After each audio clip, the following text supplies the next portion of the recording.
As we begin to study the motions of the atoms in a molecule, it should not be surprising that one of our best tools for learning about those motions is spectroscopy. It should also not be a surprise that just as we had selection rules in the case of electronic transitions, we also have selection rules that dictate how readily we can make transitions between different vibrational or rotational levels for a molecule. Now, there's a few premises that I want to establish right off the top. One is that we can only view these things, or we can best view these things, when the molecule has a permanent dipole moment. So we're going to assume that the diatomic molecule that we're studying has a permanent dipole moment. Now, why is this important? I'm going to call this dipole moment mu, and it will effectively be a function of the distance between the two atoms. Now, this is important because with a permanent dipole moment, what that means is there is a separation of charge along the bond. Now, that separation of charge means that that molecule is like a little permanent electric vector that's wandering around through space. It vibrates, causing that electric vector to oscillate. It rotates, which also, at least from a spatial perspective, causes that electric vector to oscillate. And both of those motions are ones that can now be readily detected by radiation. Radiation responds to electric fields that oscillate. And in fact, radiation is an electric field that oscillates. So this is how the molecule actually absorbs or emits light, is through that oscillation. So this is important, at least at a sort of a fundamental basic level for spectroscopy that looks at vibration and rotation. Now, as I mentioned earlier, we're going to treat vibration in this case as though we have a harmonic oscillator, which means that our energy levels are going to be those of the harmonic oscillator. So we'll have E sub n is just equal to h bar omega times n plus a half. Okay, we've already solved that problem. We don't need to solve it again. We'll just use the results. The rotation is also a problem that we've solved before, because what we're going to use, at least in the case of diatomics, is the rigid rotor model to describe what it does. And again, we know expressions for the energy levels of the rigid rotor. They're simply going to be written, and I'm going to write this in terms of J, which is the angular momentum of rotation in this case, as h bar squared over 2 times the moment of inertia of the molecule times j plus 1. And I'll remind you that the moment of inertia in this case is going to be the reduced mass of the molecule times its equilibrium length squared. Okay, so this is our functional definition. Turns out that definition is going to be very important because that's something that we'll be able to measure using spectroscopy. Now, let's get into the serious business of analyzing this so that we can make sense of the spectroscopy that involves vibration and rotation. All right, first of all, we're going to take this function of r, and I'm going to re-express it as a function of a dimensionless coordinate, basically a mass-weighted coordinate q. And q is something that we will define in the following way. It looks very complicated, but it's basically this constant times the displacement of our bond length with respect to its equilibrium position. So in other words, this is a displacement coordinate, so its equilibrium position is going to be at 0. All right, sort of centers us sort of in coordinate space at 0. The only reason I'm doing this is it's going to make some of the subsequent math a little bit easier and a little bit gentler, I hope, to follow. Now what we're going to do is we're going to take this function, and it is at the center of the transitions that we want to take place. So for example, if we want to look at the transition between two vibrational levels, that might be a transition from level N to level M, then we would write that, if you will, the probability of making that transition as this sort of matrix element or expectation value that connects the two states that we're making this transition. And the permanent dipole of the molecule is the thing that connects these things. So this probability is actually going to be this quantity squared. I'm going to focus really on this because that's going to give rise to the selection rules. The other thing we're going to do is we're going to take this function of this displacement and we're going to write it as a power series. Now I know that sounds kind of scary, but don't worry, we're going to do a very short power series for this one. So we're going to treat our dipole moment as though it were equal to a constant plus one term. So it's a linear term, and then there are higher order terms, but we're not going to worry about them right now. As it turns out, they do give rise to other features in the spectra, but they're smaller features than the main features. So what we want to do is determine how this affects the value of this quantity, because that's going to lead to possible selection rules. Now, one way that we can determine these selection rules is by considering the functional form of these harmonic oscillator eigenfunctions. So I want to remind you that results that we got for the harmonic oscillator, so this is a couple of modules ago, that these wave functions, and again I'm going to write them in this mass-weighted coordinate, are essentially a normalization constant, so this is just some number that is going to be different for each of these states, times a Hermite polynomial times this Gaussian function. Now the benefit of using this particular coordinate is that it simplifies this Gaussian function and also simplifies the coordinates on which the Hermite polynomials are based. Now when we introduce this in the harmonic oscillator, we also introduce the fact that there is a recursion relation among these Hermite polynomials. And this probably seemed like an unnecessary extravagance that we even talked about this recursion relation, but it's going to come in handy now. All right, basically, if we want to get the n+1th Hermite polynomial, it's going to be equal to 2 times our coordinate times the previous polynomial minus 2n times the twice previous Hermite polynomial. All right, and we talked about how this preserves the even-odd alternation of the Hermite polynomials as we went up through the scale, but now it's actually going to come in handy because when we have a dipole moment of this form, we're going to end up with a Q inside this operator. And what that means is that we're going to have quantities that look like Q times a harmonic oscillator wave function.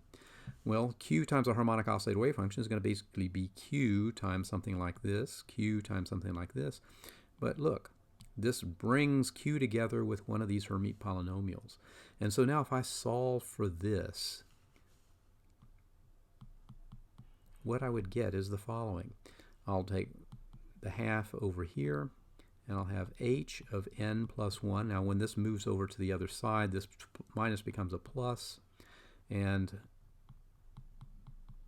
I'll have something like this. So in effect, what happens when I multiply the Hermite polynomial by q, I get a component that is equal to the next higher Hermite polynomial and another component that is equal to the next lower component of the Hermite polynomial. So what does that mean? That means when I begin to work through this transition probability, I'll end up with something that looks like this. I'll have psi sub m, and then I'll have a constant part. Okay, but this constant, it just comes outside the integral, and that'll leave me with psi n, but I know that the harmonic oscillator eigenstates are orthogonal to one another, so this is basically going to demand that m is equal to n. That's the only time this will be non-zero. Otherwise, it's 0. Well, when m equals n, that means there was no transition. We stayed in the same state. So we don't have to worry about this part of the dipole moment function. It's not going to lead to any sort of transition. But we'll have another part that is now a constant times an expectation value of this operator that is just the coordinate. And remember, this is just the first term in the expansion of a power series for this dipole moment operator. But now this, I'm not going to go through the details of the math, but I hope what you can see is that because this is true, once I have this term times this Gaussian function, or this term times that Gaussian function, I'm going to end up with parts that look like this. I'm going to have mu1 times psi m, and a part that is proportional to psi n plus 1.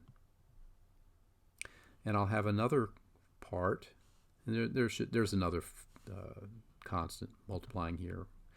We don't have to worry about the constants, because all we're interested in is it 0 or not. And we'll have another part that basically will connect psi sub m with psi sub n plus minus 1. So this one is only non-zero. It's equal to 0 except when m equals n plus 1. And this one equals 0 except when m equals n minus 1. So what does that mean? That means we have some selection rules now that we can very tidily express for the harmonic oscillator, that the change in the quantum number of the oscillator must be plus or minus 1. We had to change this state by plus or minus 1. So as we look at, for example, the harmonic oscillator, if I'm in a harmonic oscillator state here, and there are several of these states, and if I start here, I can go up by 1 or I can go down by 1. Now you'll notice that plus 1 would correspond to an absorption. But if we're at a higher vibrational state, minus 1 would correspond to an emission. We're going to a lower energy state. Okay, so it's useful to understand that this plus or minus 1 leads to that kind of conclusion for these for these transitions. Now, what about the rotational part? I've gone through a lot of effort to show you where these selection rules come from for harmonic oscillator. I'm not going to spend so much effort on the rotation. Instead, I'm simply going to note the following, that the rigid rotor states, I hope you'll recall, were the spherical harmonics. Now in this case, this was how we wrote these down when we were talking about electrons. In this case, we're going to use our rotational angular momentum. So I'm going to write these. They're the same functions. I'm just changing the labels of the angular momentum and its projection on the z-axis. But this is what we'll have for the rigid rotor. But these are the same functions. Now it turns out that if we were to go through a similar sort of exercise, we would be able to demonstrate that in fact the selection rule for rotational transitions also require that we change our angular momentum quantum number J by plus or minus 1. So in other words, we have very comparable selection rules for both vibration and rotation. We can change the quantum number by plus or minus 1, but we can't do anything other than that. Now, I want to take a couple of minutes to simply talk about the units that we use when we talk about this spectroscopy. We have been talking about electronic spectroscopy, and a lot of times we talk about the wavelength that's involved. And for electrons, that wavelength is often measured in, for example, units of nanometers, or or we might give it in units of meters, but they'd be very small meters. All right.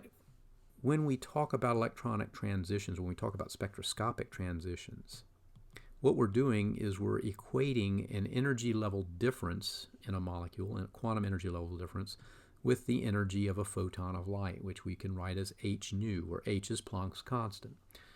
We can also write it, because nu times lambda is equal to the speed of light, we can also write it as the product of h times the speed of light divided by the wavelength. So this is a way that we can express the energy in terms of the wavelength. Now we can also express 1 over the wavelength as a special number that we often write as nu tilde, which is the wave number.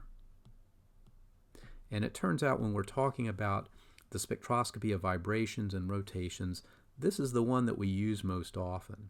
So in fact, when we talk about delta E, we often divide that by this combination of constants, h times c. so that everything ends up being expressed in terms of these wave numbers. Now, when that comes down to the oscillations, when it comes down to vibrations, it might look like this. And this wouldn't be a delta anymore, just be an energy. When it comes down to the rotations, it will look something like this. All right, but both of these are constants that are in the units of wave numbers, which usually are expressed in inverse centimeters. So this is the reason why we sometimes talk about energy in inverse centimeters, because that represents the units of these quantities. And if we are mentally scaling the energy by Planck's constant times the speed of light, then this represents a perfectly adequate way of describing these kinds of changes. So I wanted to make sure that we're on board with that, because we're going to be talking about energies in units of wave numbers a lot in this lesson.